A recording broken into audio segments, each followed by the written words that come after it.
Do you need a new smartphone stand? In today's How to Slice, we're going to be checking out some awesome models. So let's start. So this is the Bullet phone stand. As you can see, this is a really beautiful model. If you got a good golden filament laying around, you can print this. So as you can see, this is a really nice phone stand, and you can even pass through the cable, your phone charger, right? Cable, so it's hidden right here through the back. As you can see, a really nice touch that the cable runs through one of the bullets right here. So this is a really nice model to print. And let's take a look at the best print settings to print this beautiful model. So first off, let's analyze this model. So it has quite of a overhang, some bullets in different angles, and some little spikes. So let's see and let's analyze. So first off, this model does not need any support because it's optimized for printing. So every bullet right here, it's at an angle that your printer can print perfectly fine. But we're gonna have to reduce the speed of printing so we can get a good quality print. So let's go to the print settings.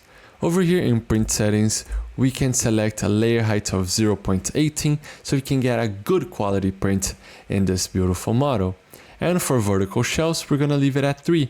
3 is a really nice value because it'll make your print rigid, and the bullets are not gonna break or anything like that. As for infill, we're gonna be selecting 15% of infill so we can get a rigid model. And for fill pattern, we're gonna leave it at gyroid.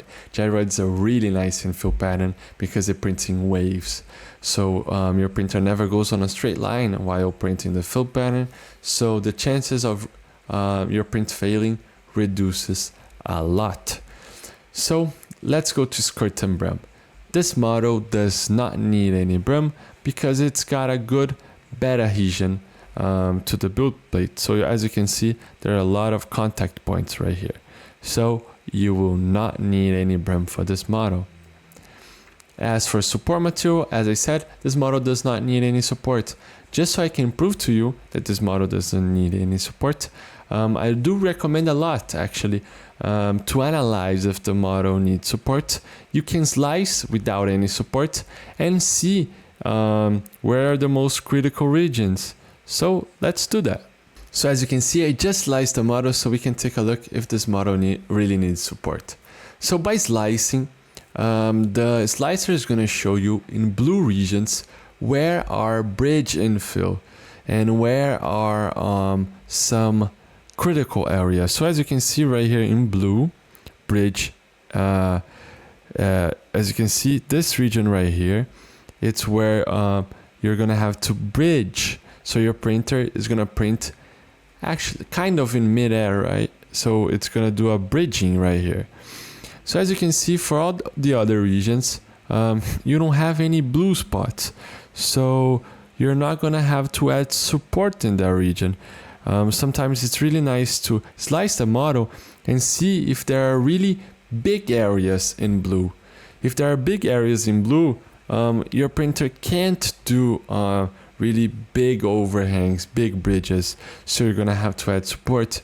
So as you can see for this model, there are none regions that alarm or doesn't have any warnings right here.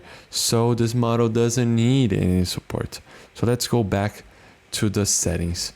So as you can see, as for support material, you don't have to select any, but for speed, we're going to have to reduce a tiny bit of speed. As you can see, if we go back to the where we sliced, going to feature type and going to speed, you can see that the printer already reduces the speed to 55 millimeters a second when printing the topmost surface of most of the bullets, because it analyzes regions that are most critical, and will have to reduce a little bit of the speed to get a good quality print. We're gonna be reducing a tiny bit more just so we can get a good printing result. But as you can see, this feature is really nice to always see fan speed, so you can see how the fan speed is, temperature.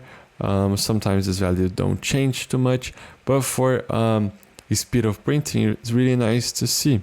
So let's just reduce a tiny bit of the print speed. You can be reducing most of these values to 55 millimeters a second.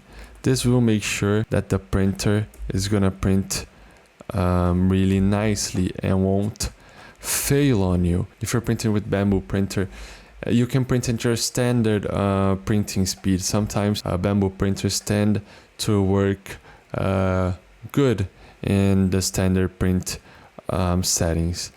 So as you can see, this is the best configurations to print this model.